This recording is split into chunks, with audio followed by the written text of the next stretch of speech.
No coração da pitoresca cidade de Petrópolis, onde ruas de paralelepípedo serpenteiam por colinas verdejantes e a arquitetura colonial conta histórias do passado imperial do Brasil, existe uma história que tem sido sussurrada através das gerações: a lenda da carruagem fantasma. Esse conto sinistro, passado de pais para filhos e de idosos para os mais jovens, deixou muitas pessoas locais e visitantes com um sentimento persistente de medo sempre que se encontram sozinhos nas estradas enevoadas da cidade à noite. A lenda da carruagem fantasma remonta ao meio do século XX, durante o auge do Império Brasileiro. Petrópolis, conhecida como a cidade imperial, era um retiro favorito para a monarquia brasileira, particularmente para o imperador Dom Pedro II, que buscava refúgio do calor opressivo do Rio de Janeiro. O clima fresco e a paisagem serena da cidade tornavam-na um local ideal para o imperador e sua corte escaparem da vida agitada da capital. Entre as muitas figuras ricas e influentes que frequentavam Petrópolis, estava um homem chamado Conde Álvaro de Alencar. O Conde Álvaro era um membro proeminente da corte do imperador, conhecido por sua riqueza, poder e ambição inabalável. Ele possuía uma vasta propriedade nos arredores da cidade, uma mansão grandiosa, cercada por jardins e florestas expansivas. O conde era um homem de gostos refinados e era frequentemente visto passeando pela cidade em uma carruagem opulenta, puxada por 4 cavalos negros como a noite. No entanto, apesar de sua aparência de sucesso, o conde Álvaro era um homem com uma alma sombria e perturbada. Rumores diziam que ele havia adquirido sua riqueza por meios nefastos, envolvendo-se em negócios duvidosos e explorando os pobres. Alguns até sussurravam que ele havia feito um pacto com forças sombrias para garantir sua fortuna, embora esses rumores nunca tenham sido provados.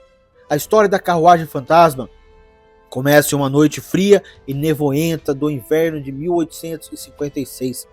O conde Álvaro havia acabado de retornar a Petrópolis de uma viagem de negócios ao Rio de Janeiro, onde havia fechado mais um contrato lucrativo.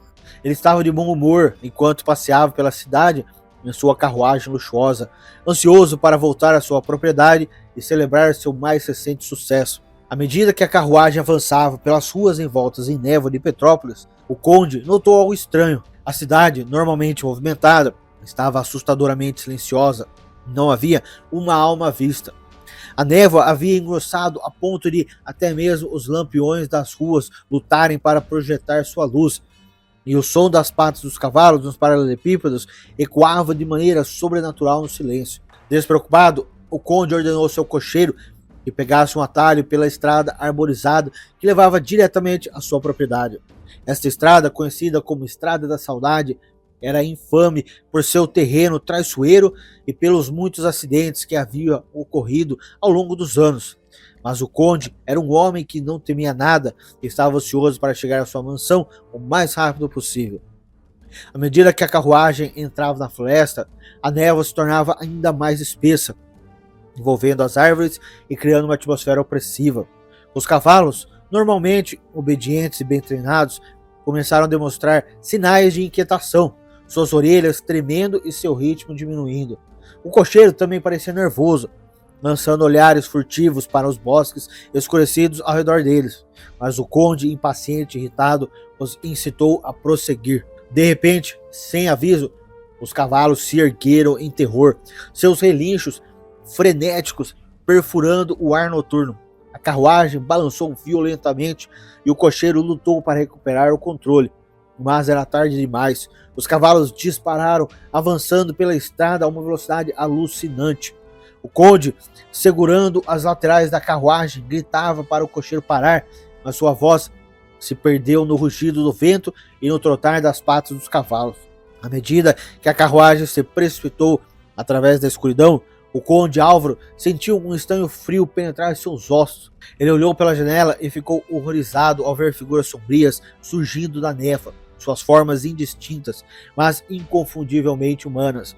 Elas pareciam deslizar ao lado da carruagem, seus rostos obscurecidos, mas seus olhos brilhando com uma luz sobrenatural, fixos no conde. Em pânico, o conde ordenou ao cocheiro que parasse, mas o cocheiro, com o rosto pálido de medo, só conseguia murmurar incoerentemente enquanto lutava para controlar os cavalos em pânico. A carruagem fez uma curva acentuada na estrada e o conde viu com crescente terror que as figuras agora estavam ao redor deles, fechando-se de todas as direções.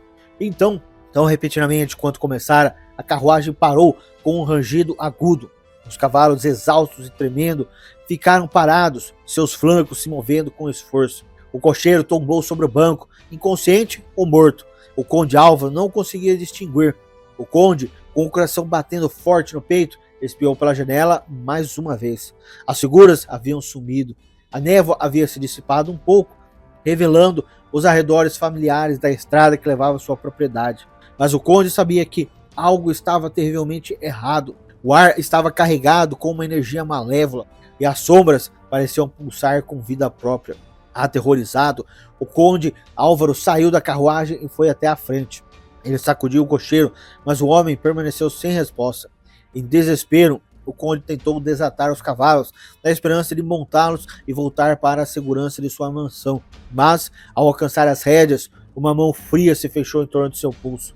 O conde se virou abruptamente, com o coração saltando na garganta.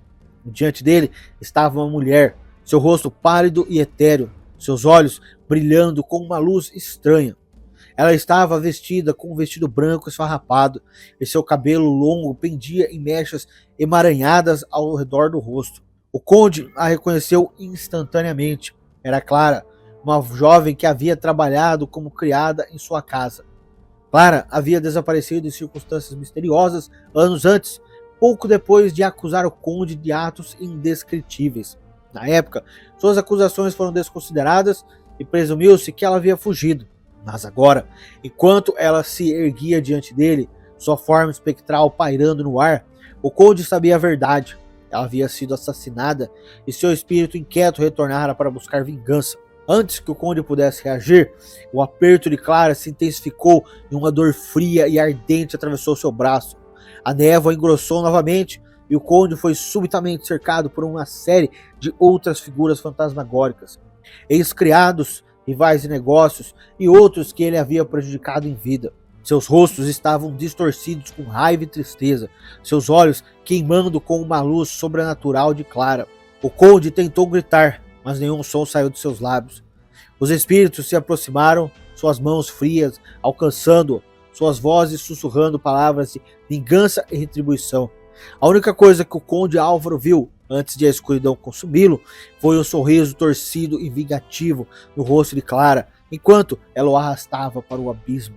Na manhã seguinte, os destroços da carruagem do conde Álvaro foram descobertos na estrada da saudade. O cocheiro foi encontrado morto, com o rosto congelado e uma máscara de terror, mas não havia sinal do conde.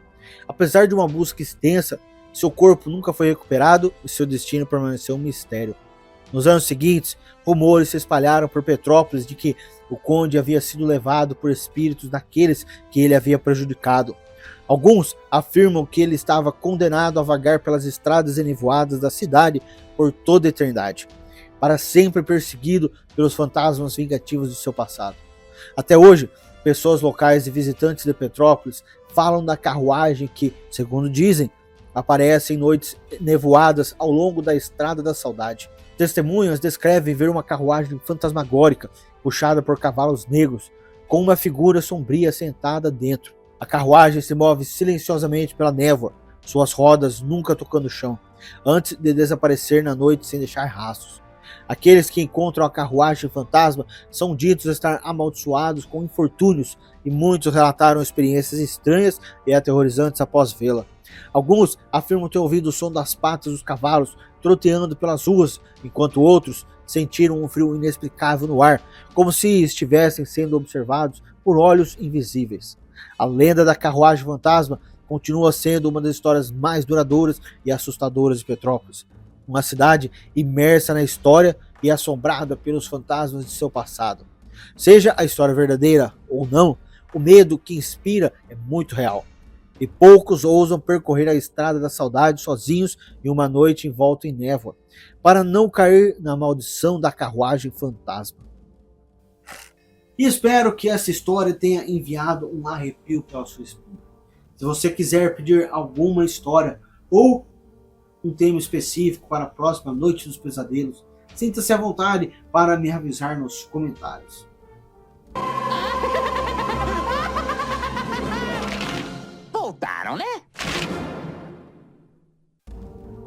Isso é tudo por hoje, porém existem muitas histórias arrepiantes para contar. Antes de sair, não esqueça, primeiro, se você não faz parte do Clã MacLeod, clique no botão inscrever-se para fazer parte do clã. Segundo, deixe seu gostei para que o YouTube saiba que essas histórias devem alcançar outros. Dessa forma, você pode ajudar a trazer dos cantos mais sombrios de nossa realidade essas histórias. E em terceiro lugar, marca o ícone do sininho para que você possa ser notificado quando sair novas histórias. E até a próxima noite dos pesadelos, que os antigos deuses possam guiá-lo em seu caminho e cuidado com o que se esconde na sua.